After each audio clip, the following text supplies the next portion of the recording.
bienvenue sur ma chaîne Pixelcoin. Je suis très content de te retrouver. Si tu aimes le travail que je fais, n'hésite pas à t'abonner, moi ça me fait vraiment plaisir.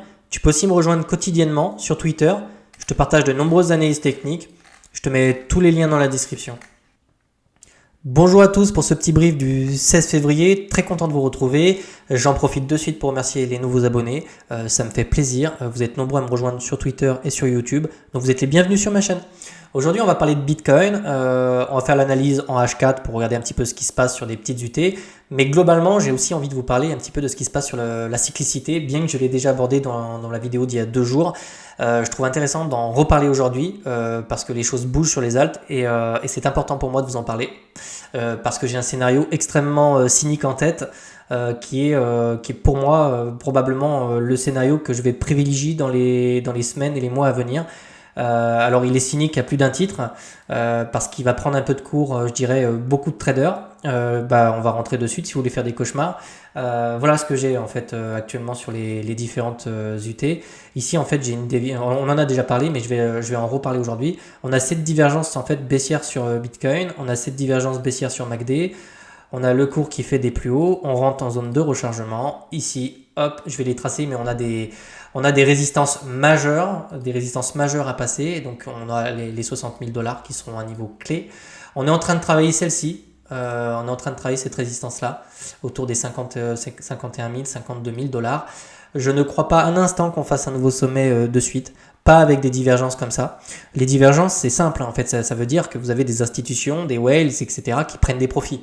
Et dans le cycle sur Bitcoin, en fait, on a deux endroits où on peut se situer. On avait celui-là qui est un niveau clé demi de le cycle, et on a aussi celui-là qui est plutôt à la base de El Famoso Parabola. On part à 150 000. Donc soit on se situe là, soit on se situe là. Si on se situe là, très bien, on va péter le sommet, on va partir à 150 000. Si on se situe là, il y a un piège quelque part et probablement que le first sell-off n'est pas encore arrivé. Donc le first sell-off, en fait, c'est une espèce d'énorme check-out sur le marché qui sort 90% des investisseurs qui sont rentrés récemment. Et moi, je pense qu'on est plutôt dans ce cas-là et les gens ne sont pas encore prêts. Je vais vous expliquer pourquoi je pense qu'on est dans ce scénario-là. Pour la simple et bonne raison ici, c'est que cette divergence-là, on n'est pas censé l'avoir sur la base en fait d'une ascension parabolique. C'est-à-dire que la dernière fois qu'on a eu un double sommet comme ça, avec une divergence baissière, c'était sur le top local ici. La dernière fois qu'on a eu le même scénario ici avec une divergence weekly sur le RSI, c'était le top local ici. Et on n'a jamais eu une parabole ici, une parabole avec un RSI en surachat. On n'était pas encore en surachat ici. Vous comprenez ce que je veux dire? On n'était pas en surachat quand on est parti faire notre parabole, et ici on l'est et on diverge. Donc j'ai tendance à être plutôt prudent, bien que si vous avez vu la vidéo que j'ai faite hier et on va l'aborder, je sois très optimiste sur les altcoins pour les semaines à venir, en tout cas du moins jusqu'à l'halving.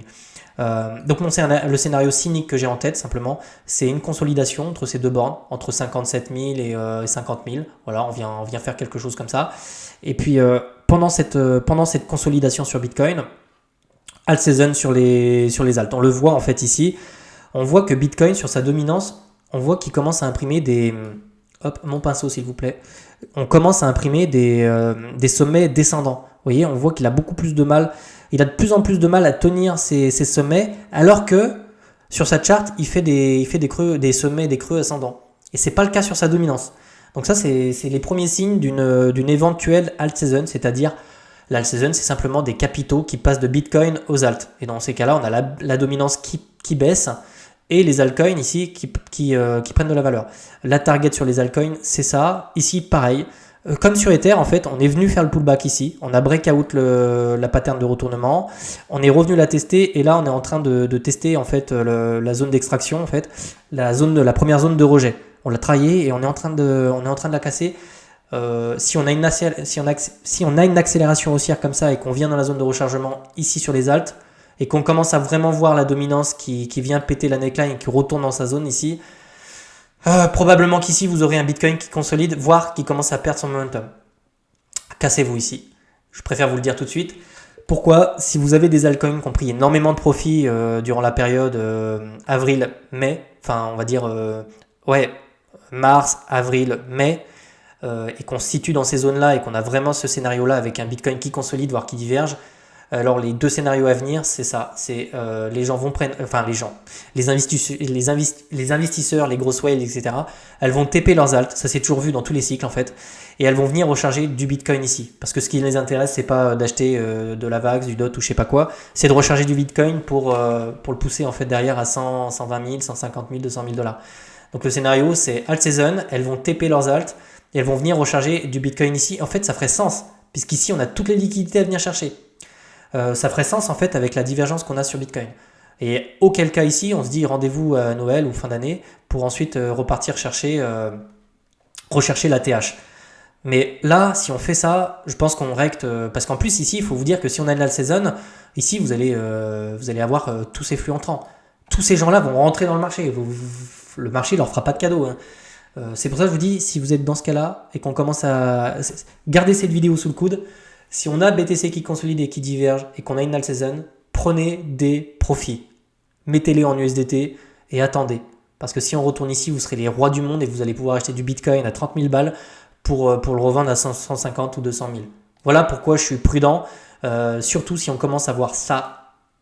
Si on commence à voir ça et des alts partir, tous les feux sont rouges. De toute façon, il y a deux scénarios. Soit on fait ça, on consolide les gens les investisseurs qui ont eu des profits sur les alts, les remettent de suite dans Bitcoin et du coup on a tout de suite une ascension comme ça, ou ils les passent en USDT et alors on casse et on vient chercher toutes les liquidités.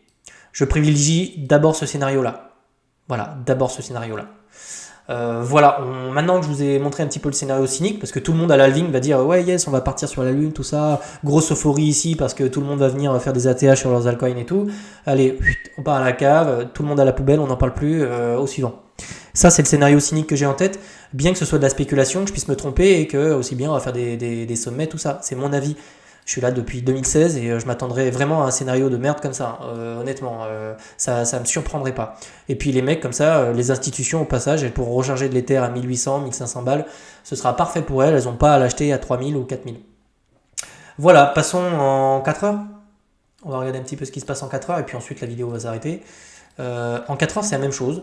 Petit mouvement de respiration à venir sur le court terme. Ici, on diverge encore, les empiles, hein, toutes, comme d'hab. J'ai pas changé d'avis. Tac, tac, tac. Ici, on est toujours en train de diverger en H4. Donc, mouvement de respiration probablement à venir. Je ne m'amuserai pas à longue ici. Je vous le dis tout de suite. Je m'amuserai, d'ailleurs, je ferai probablement rien du tout. J'attendrai ici qu'on confirme cette divergence. Ça revient un petit peu, c'est dans la continuité de ce que je vous ai dit. Je pense que Bitcoin va commencer à consolider ou à retracer un tout petit peu pour refroidir un petit peu. C'est ce qu'on voit hein. Ici on a des profits, on a des gens qui prennent des profits, on commence à avoir des divergences. Rien de plus à vous dire. Si on venait à retracer, ça pourrait se faire dans cette zone là ou dans cette zone là. Idéalement, on pourrait revenir sur les 48 000 pour se poser. Voilà. Si vraiment on venait à respirer un petit peu, on pourrait revenir là pour revenir faire un nouveau sommet. Mais de toute façon, vous connaissez mon scénario sur Bitcoin. J'ai tendance à penser qu'aujourd'hui, là, maintenant, on va commencer à se calmer et on va commencer à consolider, voire à retracer un petit peu. Voilà, j'ai rien de plus à vous dire pour aujourd'hui. Moi, j'aime bien les grandes UT parce que ça me permet d'avoir une vision long terme. Et pour le moment, je vais surveiller tout ça. Et ça va être ça ma boussole pour les jours ou les semaines à venir. Voilà, j'espère que cette vidéo vous a plu. Je vous dis à bientôt. Passez une excellente journée. Bye bye.